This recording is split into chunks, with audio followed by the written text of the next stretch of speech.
नमस्कार, मैं हूं आपके साथ मीनाक्षी रजत और आप देख रहे हैं 3 बजे की 3 बड़ी खबरें। शुरुआत करेंगे उत्तर प्रदेश की खबर के साथ। खबर यह है कि गोरखपुर से विपक्ष पर सीएम योगी बरसे हैं। सीएम योगी ने सपा कांग्रेस पर वार किया है। दिल्ली प्रोटेस्ट पर सपा कांग्रेस पर हमला उन्होंने बोला है। सपा कांग्रेस के गुंडों ने संसद का घेराव किया। उनका कहना है कि छात्रों को भी समाजवादी पार्टी और कांग्रेस भड़का रही है। छात्रों को बदनाम करने की साजिश रची जा रही है। ये सीएम योगी की तरफ से बड़ा बयान आया है। गोरखपुर की धरती से सीएम योगी ने समाजवादी पार्टी और कांग्रेस पर एक के बाद एक तीखे राजनीतिक तीर छोड़े हैं। सीएम ने दिल्ली में हुए प्रदर्शन को लोकतंत्र नहीं बल्कि अराजकता की राजनीति बताया। उन्होंने आरोप लगाया कि सपा और कांग्रेस के गुंडों ने संसद का घेराव करने की कोशिश की, लोकतांत्रिक संस्थाओं को निशाना बनाया और देश की राजनीति को अस्थिर करने की साजिश रची। इतना ही नहीं, मुख्यमंत्री ने कहा कि जब विपक्ष अपने राजनीतिक मकसद में सफल नहीं हुआ तो अब छात्रों को भड़काने और उन्हें आंदोलन की आड़ में इस्तेमाल करने की कोशिश की जा रही है। उन्होंने दावा किया कि ये छात्रों के भविष्य को बर्बाद करने और उन्हें बदनाम करने की सोची समझी साजिश है। विपक्ष पर युवाओं के बीच भ्रम फैलाने, अराजक माहौल बनाने और लोकतांत्रिक व्यवस्था को कमजोर करने का भी आरोप उनकी तरफ से लगाया गया है।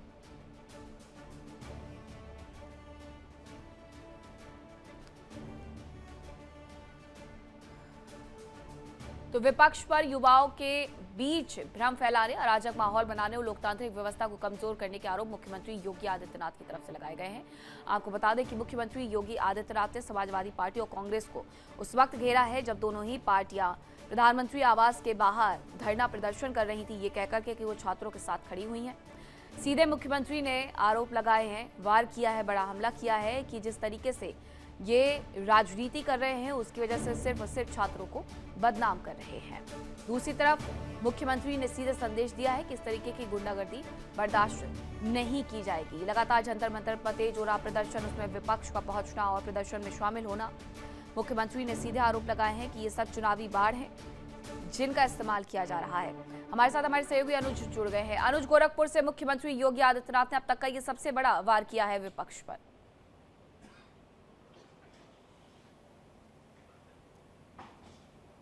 अनुज को शायद हमारी आवाज नहीं मिल रही है, थोड़ा आपको ये और जानकारी दें कि जिस तरीके से जंतर मंतर पर ये पूरा प्रदर्शन चल रहा है उस पर सीएम ने कहा है कि विपक्ष पर यह आरोप है कि वो युवाओं के बीच में, बच्चों के बीच में भ्रम फैला रहे हैं, अराजक माहौल बना रहे हैं और लोकतांत्रिक व्यवस्था को कमजोर करने के आरोप भी उन पर लगे हैं।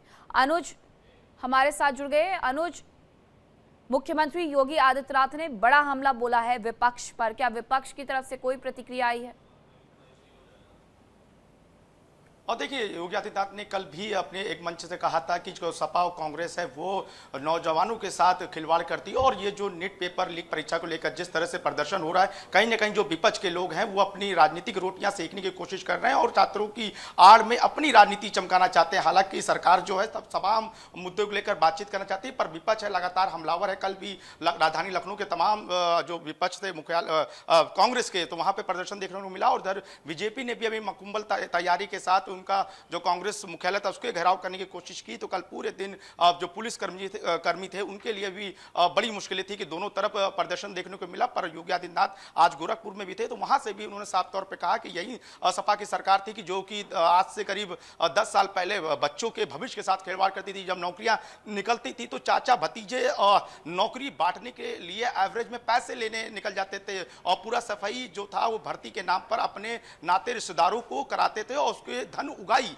करने, मतलब शिवपाल चाचा को गाय बगाए निशाने पे लिया कि इनकी पूरी टीम, चाहे प्रोफेसर राम गोपाल यादव हो चाहे शिवपाल हो, पूरी टीम उगाई के लिए निकल जाते थे, बच्चों के भविष्य के साथ खिलवाड़ करते थे। ये बातें गोरखपुर में कहते हुए नजर आए और साफ तौर पे कहा कैसे आज से 10 साल पहले गोरखपुर को मच्छर माफिया के नाम से जाना जाता था और आज जिस तरह से आस्था को लेकर जिस तरह से वो सनातनी होने का ढोंग रच रहे हैं समाजवादी पार्टी के लोग और कांग्रेस के लोग, यही लोग थे कि जब राम मंदिर निर्माण हो रहा था तो उसमें कहीं ना कहीं ये बाधा बन के उत्पन्न कर रहे थे और शपथ पत्र देते थे कि प्रभु श्री राम ही नहीं, उनकी जंतर मंतर की देखी थी, इसके अलावा प्रधानमंत्री आवास की भी देखी थी जहां पर विपक्ष की तरफ से प्रोटेस्ट किया जा रहा था और उसके बाद लखनऊ से लेकर के वाराणसी तक हर जगह पर प्रोटेस्ट हो रहा था। उस प्रोटेस्ट के बाद लगातार विपक्ष भी हमलावर था, मुख्यमंत्री की तरफ से भी तमाम प्रतिक्रियाएं अब सामने आ गई हैं, लेकिन विपक्ष क्या इसके बाद इस प्रोटेस्ट से पीछे हट जाएगा? क्योंकि अखिलेश यादव तो बार बार कह रहे हैं कि जरूरत पड़ी तो फिर से हम सड़कों पर होंगे।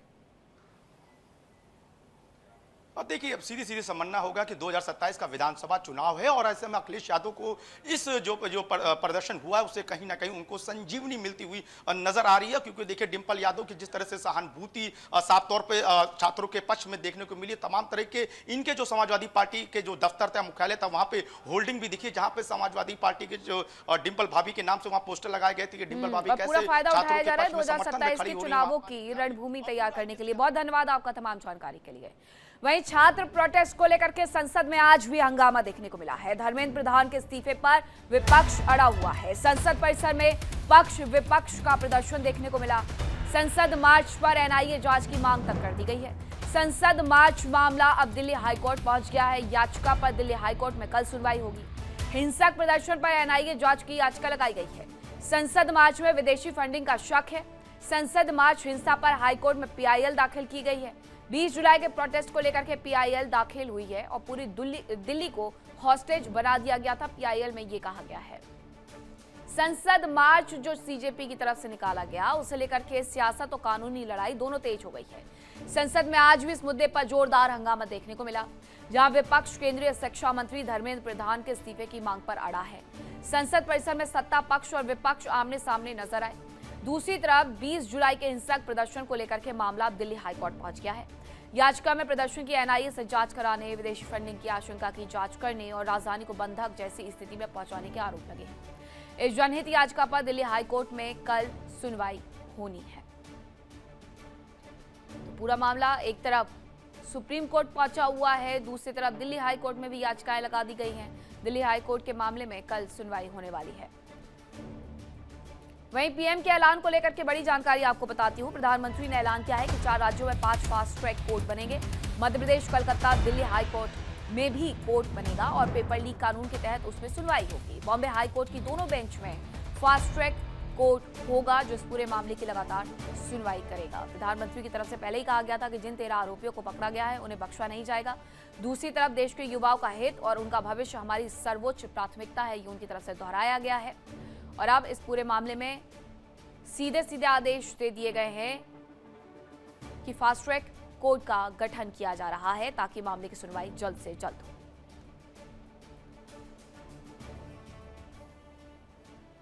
वहीं हंगामे के बीच में राज्यसभा की कार्यवाही को स्थगित करना पड़ा और कल सुबह 11 बजे तक के लिए राज्यसभा को स्थगित कर दिया गया है।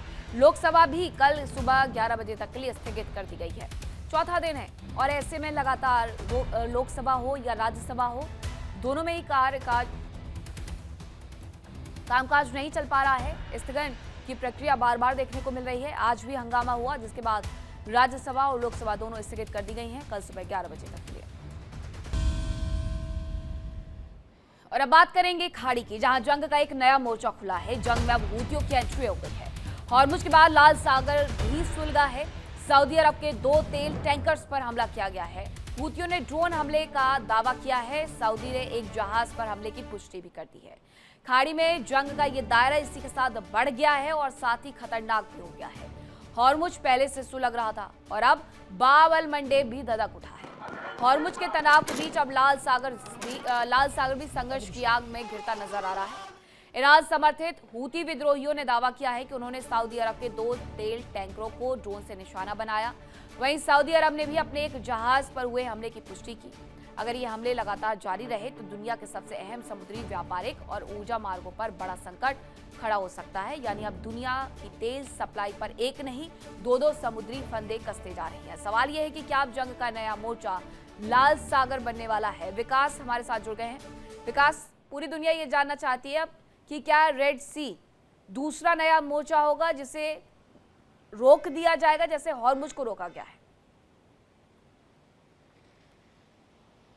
जी बिल्कुल मीनाक्षी, आपको याद होगा से 2-3 महीने पहले हमने इस बात का जिक्र भी किया था कि अगर हॉर्मुज स्ट्रेट का जल्दी ही कोई सॉल्यूशन नहीं निकाला गया तो आने वाला समय जो रेड सी पे भी होगा, क्योंकि वहां पर बाबल मंदेब के आसपास का इलाका हूतियों का है और हूती जो है वो कहीं ना कहीं देखा जाए तो IRGC की ही प्रॉक्सी है और ऐसे में हिजबुल्ला और हूती जो है लगातार जो है इसके लिए IRGC के लिए काम करते हैं। ऐसे में अब प्रेशर जो है वो ज़्यादा आ गया क्योंकि यूरोप में जो सामान जाता है वो 18 से 28% के आसपास का एक लगभग जो आंकड़ा है वो रेड सी से होकर जाता है। ऐसे में अब वहां से ऐसी खबरें आ रही कि कई ऐसे जहाज हैं जो रेड सी से वापस मुड़ गए हैं, क्योंकि जिस तरह से 2 जहाज पे अटैक किया गया, बताया जा रहा है ब्लास्टिक मिसाइल ड्रोन से हमला किया गया है इन जहाजों पर, उसके बाद अब एक खतरा जो है वहां पर भी खड़ा हो गया। कहीं ना कहीं अब ये युद्ध जो है एक नई दिशा में जा रहा है। आने वाले समय में इसमें कई आपको चेंजेस देखने को मिलेंगे अगर बहुत बिल्कुल, और जल्दी अब ये नया इस खतरा चीज पे दुनिया भर पर मंडरा रहा है। बहुत धन्यवाद विकास आपका तमाम जानकारी के लिए।